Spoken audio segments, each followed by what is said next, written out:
What's the biggest frustration for you with young women in the world today? My biggest frustration is not just with young women. My biggest frustration is also with young men, young people who think that, and I have a lot of this with my girls in college, they think that success is supposed to happen like that.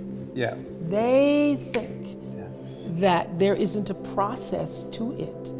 They think that they're supposed to come out of college and have their brand.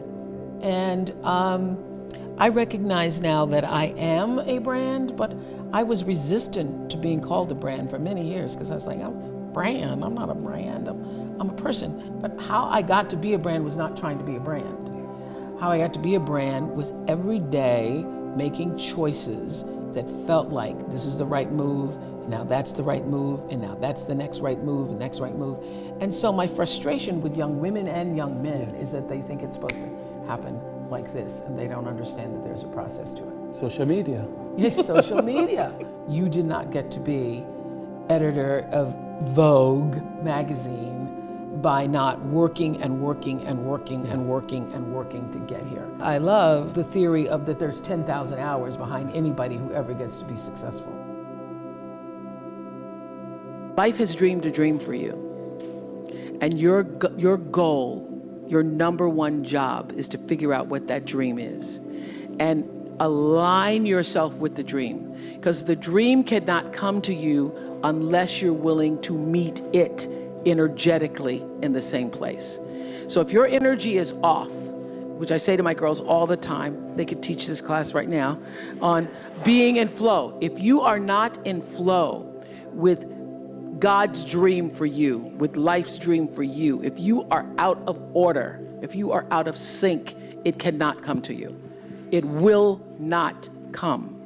Because the whole purpose of your life is to line yourself up with the purpose. And so if you are operating in fear, if you are operating in jealousy, jealousy will kill you. Jealousy will keep any kind of anger or jealousy you have about anybody else. So here are a couple laws I have. The first law is the third law of motion in physics, which says for every action, there's an equal and opposite reaction. And we showed that very beautifully in The Color Purple when Miss Seeley says to Mr., everything you even try to do to me is already done to you. That is not just a rhetorical saying, that is law. That is Newton's third law of motion in physics, which says everything that goes out is coming back. It's just like everything that goes up is coming down. May take it a long time to come down, is coming down.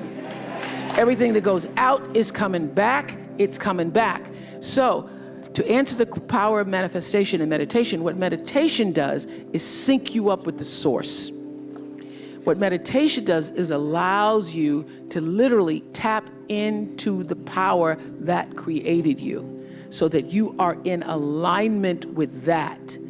And so when you carry that out into the world, everything that you do comes from the center of that alignment that's coming from the source that we call God, we call divine energy, divine intelligence, whatever name you want to give it to, we call life. When you are synced up with life, life just gives to you.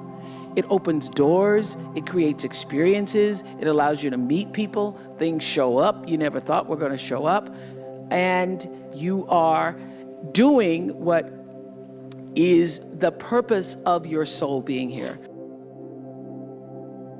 The beauty of my life, Edward, is that from, I'd say, 32, 33 on, I figured out how to be myself completely on television.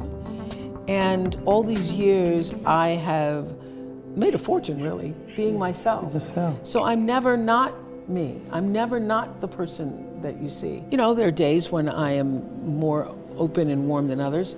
And one of the things that actually caused me in 1991 to get my own plane, I was in the airport and I was just minding my own business. And a woman came up and she said, "You're not acting like you do on TV."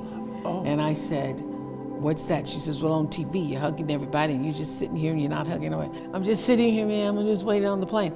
So if I'm in an airport, I'm not necessarily walking around hugging people, okay? But I am just always just myself. Reading Newton's law, third law of motion, which says for every action there's an equal and opposite reaction, was like a religious experience for me.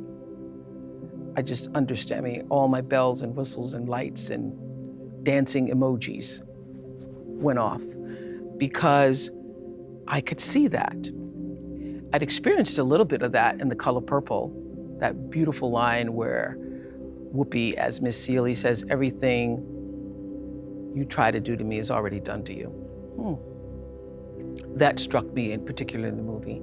And I understood that everybody's actually saying the same thing. Newton's saying the same thing as Miss Seeley is saying the same thing as what we in this country and in the other countries call the golden rule, that really what you put out is coming back all the time.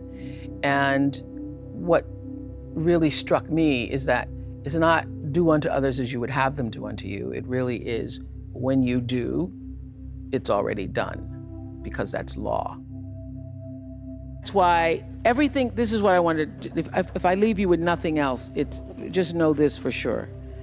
There is not one thing that has ever happened to you, not one experience, not one encounter, not one crisis, not one joyful thing that hasn't happened just to make you better and help you rise. Every single thing you're calling in, whether you know it or not, and when you figure out that you are calling it in, when you actually start meditating or praying or doing or having a spiritual practice, which is the number one thing you need if you want to be successful in the world. You need something that gives back and nourishes you, regardless of what you call that. You need to fill your cup so that you can be so full your cup runneth over and you have enough to give to other people. If you don't fill your cup, you end up dried up. You end up tired, exhausted, and don't have enough to give to other people. You end up resentful every time somebody asks you because your cup is empty and now they want some of yours. So your number one job is to fill your cup and make yourself whole. That's your job.